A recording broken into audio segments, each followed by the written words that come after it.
Assalamualaikum warahmatullahi wabarakatuh. Shalom, salve, om swastiastu, namo buddhaya. Perkenalkan, nama saya Anissa Rahmawati Kasana dengan NIM 22777000032 dari IKIPGRI Kaltas, mahasiswa PMM 2 Inbound Undana. Di sini saya akan menjelaskan tentang permasalahan pendidikan di Indonesia. Oke, yang pertama kita akan membahas pendidikan di Indonesia. Apa sih sebenarnya pendidikan itu? Nah, untuk pendidikan sendiri itu adalah usaha sadar dan sistematis untuk mencapai taraf hidup atau kemajuan yang lebih baik. Kemudian ada beberapa dari pengertian menurut para ahli, yaitu dari Ki Hajar Dewantara, dari Plato, dari Comenius, dari Martinus John Langeveld, dan Gunning Konstam. Selanjutnya kita akan membahas tentang sistem pendidikan di Indonesia. Nah, di Indonesia sekarang menganut sistem apa sih? Sistem pendidikan nasional. Nah, namun sistem pendidikan nasional masih belum dapat dilaksanakan sebagaimana mestinya. Kemudian ada beberapa sistem pendidikan di Indonesia yang pernah dilaksanakan. Yang pertama itu sistem pendidikan Indonesia yang berorientasi pada nilai. Nah, sistem pendidikan ini telah diterapkan sejak sekolah dasar. Kemudian ada yang kedua dari Indonesia menganut sistem pendidikan terbuka. Apa sih itu pendidikan terbuka?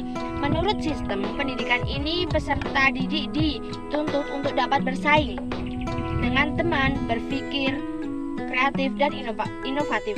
Kemudian yang ketiga, sistem pendidikan beragam. Di Indonesia terdiri dari beragam suku, bahasa, daerah, budaya, dan lain-lain.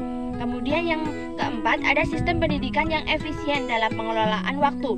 Nah, di dalam KBM, waktu diatur sedemikian rupa agar peserta didik tidak merasa terbebani karena banyak peserta didik yang merasa bosan. Kemudian yang kelima, ada sistem pendidikan yang disesuaikan dengan perubahan zaman. Dalam sistem ini, bangsa Indonesia menyesuaikan kurikulum dengan keadaan saat ini. Selanjutnya kita akan membahas tentang masalah pokok pendidikan di Indonesia. Nah, misalnya masalah mutu hasil belajar suatu sekolah tidak dapat dilepaskan dari kondisi sosial budaya dan ekonomi masyarakat di sekitarnya. Dari mana murid-murid sekolah tersebut berasal, serta masih banyak lagi faktor-faktor lainnya di luar sistem persekolahan yang berkaitan dengan mutu hasil belajar tersebut. Kemudian pada dasarnya ada dua masalah pokok yang dihadapi oleh dunia pendidikan di tanah air kita, yaitu yang pertama, bagaimana semua warga negara dapat menikmati kesempatan pendidikan. Yang kedua, bagaimana pendidikan dapat membekali peserta didik dengan keterampilan kerja. Dari kedua masalah tersebut dapat dikatakan mengenai masalah pemerataan pendidikan dan masalah yang menyangkut masalah mutu, efisiensi, dan relevansi pendidikan. Dalam lingkup nasional telah ditetapkan 4 masalah pokok pendidikan, yaitu ada apa aja sih? Yang pertama adalah masalah efisiensi pendidikan, masalah pemerataan pendidikan, masalah mutu pendidikan, masalah relevansi pendidikan. Baik, selanjutnya kita akan membahas tentang permasalahan aktual pendidikan di Indonesia. Nah, permasalahan aktual berupa kesenjangan-kesenjangan antara apa yang diharapkan dengan hasil yang dapat dicapai dari proses pendidikan yang pada saat ini kita hadapi perlu ditanggulangi secepatnya. Nah, kemudian ada berikut masalah aktual pendidikan yang ada di Indonesia. Yang pertama, masalah keutuhan pencapaian sasaran, ada masalah kurikulum, ada masalah peranan guru, ada masalah pendidikan dasar 9 tahun, dan ada penjelasan dari masalah kurikulum. Banyak masalah kurikulum dan pembelajaran yang dialami di Indonesia, dan ada beberapa masalah kurikulum. Yang pertama, kurikulum pendidikan Indonesia terlalu kompleks. Kemudian yang kedua, seringnya berganti nama. Jadi setiap tahun itu kurikulum seringkali berganti nama, dan itu pun belum selesai pada tahun kemarinnya. Kemudian yang ketiga, kurangnya sumber prinsip pengembangannya. Kemudian masalah peranan guru juga itu banyak sekali peranan guru yang bermasalah.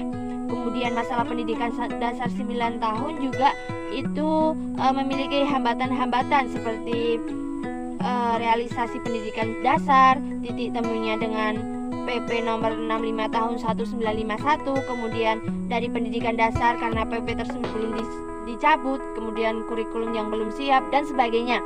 Kemudian ada yang terakhir tadi, tentang masalah keutuhan pencapaian sasaran. Nah, ini pada Undang-Undang Nomor 2 Tahun 1989 tentang Sistem Pendidikan Nasional ini mengembangkan manusia Indonesia seutuhnya. Kemudian dipertegas lagi di dalam GPHN butir 2A dan B.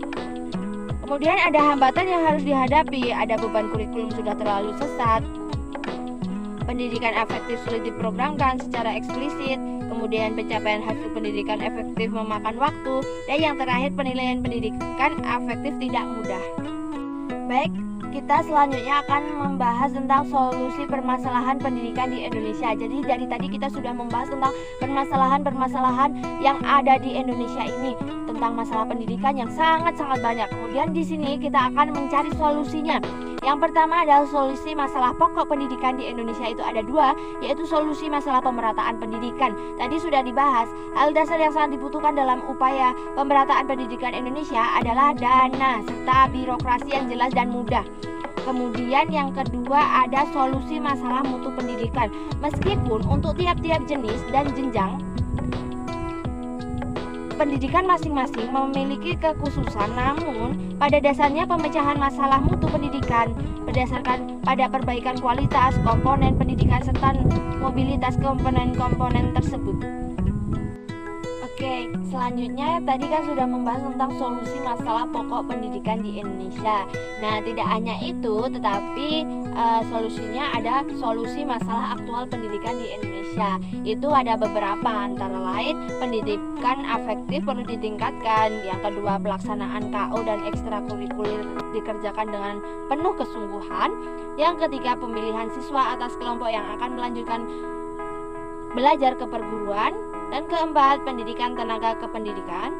Yang kelima, untuk pelaksanaan pendidikan dasar 9 tahun. Yang keenam, kepada masyarakat luar perlu diberikan informasi yang sifatnya memperjelas dan persuasif.